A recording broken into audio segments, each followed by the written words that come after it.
कहते हैं कि बेटियां आसमान छू सकती हैं, बस चाहिए सही अवसर, सही शिक्षा और सही मंच। यहां नेतृत्व करती हैं सशक्त महिलाएं और तैयार करती हैं नई पीढ़ी की लीडर्स। मैं पिथौरागढ़ की बेटी हूं और मैं तैयार हूं। स्टैफर्ड पब्लिक स्कूल, जहां बेटियां बनती हैं भविष्य की पहचान। Admission open. पिथौरागढ़ में कोरोना काल से बंद पड़ा भारत चीन व्यापार उत्तराखंड के लिए लिपुलेख दर्रे से फिर 1 जून से शुरू होगा। केंद्र सरकार से जारी एडवाइजरी के बाद बुधवार को जिलाधिकारी आशीष कुमार भटगाई ने व्यापार की तैयारी को लेकर अधिकारियों के साथ बैठक की। बैठक में अधिकारियों को आवश्यक दिशा निर्देश दिए गए। जिलाधिकारी ने कहा, जल्द ही स्थानीय व्यापारियों की सूची विदेश मंत्रालय को भेजी जाएगी। स्वीकृति के बाद ट्रेड पास जारी होंगे। 2019 से पहले लगभग 265 ट्रेड पास जारी होते थे। इस वर्ष 300 पास जारी होने की उम्मीद है। वर्ष 2019 में भारतीय व्यापारियों ने 1 करोड़ 90 लाख रुपए का सामान आयात किया था और 1 करोड़ 25 लाख रुपए का निर्यात हुआ था। व्यापार के लिए चीन के व्यापारी भारत नहीं आते, बल्कि भारतीय व्यापारी ही चीन जाते हैं। भारत की ओर से इस व्यापार में गुड़, मिश्री, सुरती, बर्तन, कंबल आदि निर्यात किए जाते हैं, जबकि चीन से चरु, जैकेट, पश्मीना, याक के बाल, बटर आदि भारत में लाया जाता है। जिलाधिकारी ने व्यापार को देखते हुए गुंजी में सभी जरूरतें पूरी करने के साथ ही परिवहन विभाग को वाहनों की व्यवस्था करने, स्वास्थ्य विभाग को गुंजी में स्वास्थ्य सेवाएं सुनिश्चित करने, बीआरओ को सड़क ठीक करने, एसबीआई को करेंसी एक्सचेंज की व्यवस्था करने के निर्देश दिए। भारत चीन के बीच जो व्यापार पूर्व से होता रहा था और 2019 के बाद कोविड हुआ था, तो उसके बाद ये व्यापार जो है नहीं हो पाया था, तो उसको फिर से रिजम्पशन उसका किया जा रहा है और अब 1 जून से ये जो भारत और चाइना के बीच व्यापार था वो प्रारंभ रहेगा। तो उसी के संबंध में जो बैठक थी वो आयोजित की गई थी, जिसमें जितने भी स्टेक होल्डर्स हैं, डिपार्टमेंट्स हैं, उनके साथ चर्चा की गई है और उनको निर्देशित किया गया है कि वो अपनी अपनी तैयारियां समय रहते हुए पूर्ण कर लें और सभी डिपार्टमेंट्स इस पर काम कर रहे हैं। तो इसकी जो पूरी प्रक्रिया है वो हम लोग यथा समय पूरी कर लेंगे और फिर इसको जो है निर्धारित समय जो है 1 जून से जो रहता है उससे इसको स्टार्ट किया जाएगा और सितंबर लास्ट तक के जो है चलता है। कतिपय वर्षों में इसको जो है अक्टूबर के माह में भी एक्सटेंड किया गया है।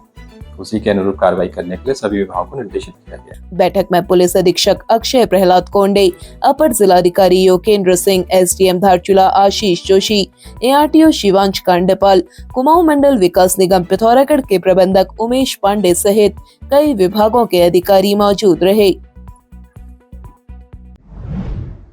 पिथौरागढ़ जिले की सर्विलांस सेल ने अपनी तकनीकी दक्षता का परिचय देते हुए 1 वर्ष के भीतर गुम हुए 57 मोबाइल फोन बरामद किए। करीब 15 लाख की कीमत के यह मोबाइल फोन आज पुलिस अधीक्षक अक्षय प्रहलाद कोंडे ने उनके वास्तविक स्वामियों के सुपुर्द किए। मेरा ये फोन था जो करीब 7-8 महीने पहले खो चुका था।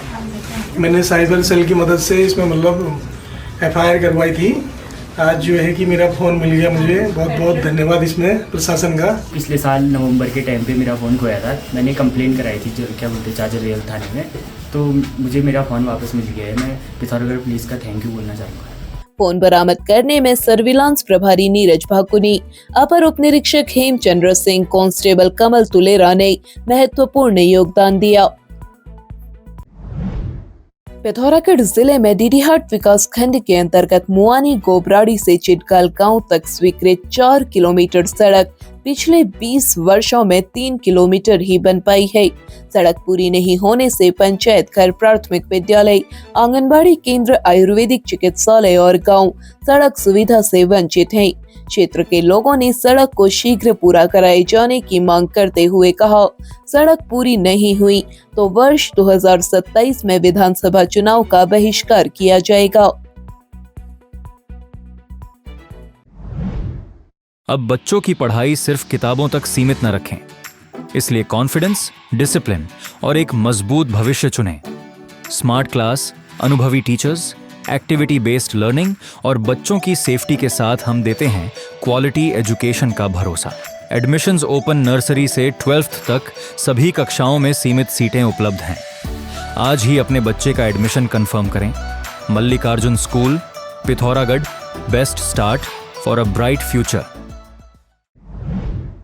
पिथौरागढ़ पुलिस का साइबर सेल आधुनिक तकनीकी संसाधनों से लैस हो गया है। सेल में कई नवीनतम सॉफ्टवेयर और उपकरण शामिल किए गए। साइबर सेल प्रभारी नीरज भाकुनी ने टीम में तैनात कर्मचारियों को प्रशिक्षित किया। इससे जटिल साइबर मामलों को कम से कम समय में सुलझाया जा सकेगा। पुलिस अधीक्षक अक्षय प्रहलाद कोंडे ने बुधवार को सेल का उद्घाटन किया। इस अवसर पर उन्होंने कहा, डिजिटल युग में सावधानी सबसे बड़ा बचाव है। किसी भी प्रकार की साइबर धोखाधड़ी का शिकार होने पर तत्काल 1930 पर शिकायत दर्ज कराएं। पिथौरागढ़ नगर के तपोवन विद्यास्थली में अंतर्राष्ट्रीय स्तर का इंग्लिश बर्लिंगटन लर्निंग प्रोग्राम शुरू हो गया है। ट्रेनर श्वेता और उत्तराखंड यूपी के प्रभारी कामेश्वर ने पहले दिन पाठ्यक्रम की जानकारी देते हुए विद्यार्थियों को अभ्यास कराया। विद्यार्थियों को लिसनिंग, स्पीकिंग, रीडिंग और राइटिंग का कौशल सिखाया जाएगा। विद्यालय प्रबंधन ने कहा, नए सत्र से इस पाठ्यक्रम को लागू किया जाएगा, जिससे विद्यार्थियों में अंग्रेजी दक्षता और आत्मविश्वास में बढ़ोतरी होगी। पिथौरागढ़ जिले के राजकीय इंटर कॉलेज गंगोली हाट में जीव विज्ञान के प्रवक्ता और एनसीसी अधिकारी कैप्टन दया कृष्ण बेरी को उनकी विशिष्ट सेवाओं के लिए मानक डॉक्टरेट की उपाधि से नवाजा गया है। यह सम्मान उन्हें 14 मार्च को हरियाणा के फरीदाबाद स्थित मैजिक बुक ऑफ रिकॉर्ड्स एवं मैजिक आर्ट्स यूनिवर्सिटी द्वारा एक विशेष सेमिनार में दिया गया। उन्हें यह सम्मान मिलने पर तमाम लोगों ने उन्हें बधाई दी है। पिथौरागढ़ में पर्यावरण बटालियन विस्थापन के विरोध में पूर्व सैनिकों का धरना आज 31वें दिन भी जारी रहा। पूर्व सैनिकों ने प्रधानमंत्री को पोस्ट कार्ड प्रेषित किए और अभियान को और तेज करने का संकल्प लिया। पूर्व सैनिक कल से धरना स्थल पर सद्बुद्धि भजन का आयोजन करेंगे। बुधवार को रामलीला कमेटी के अध्यक्ष चंद्रशेखर महर, शिवदत्त कांडपाल, सुरेश पुनेरा, गिरधर सिंह, प्रहलाद सिंह समेत तमाम लोग धरने पर बैठे। पिथौरागढ़ में तवाघाट घटिया बगड़ मोटर मार्ग पर मांगटी के समीप हुए दर्दनाक हादसे में जेसीबी ऑपरेटर मनीष चुफाल की मौत ने एक बार फिर चुफाल परिवार को गहरे सदमे में डाल दिया है। पहाड़ी से गिरी चट्टान के नीचे दबकर हुई इस घटना ने पूरे क्षेत्र को झकझोर दिया है।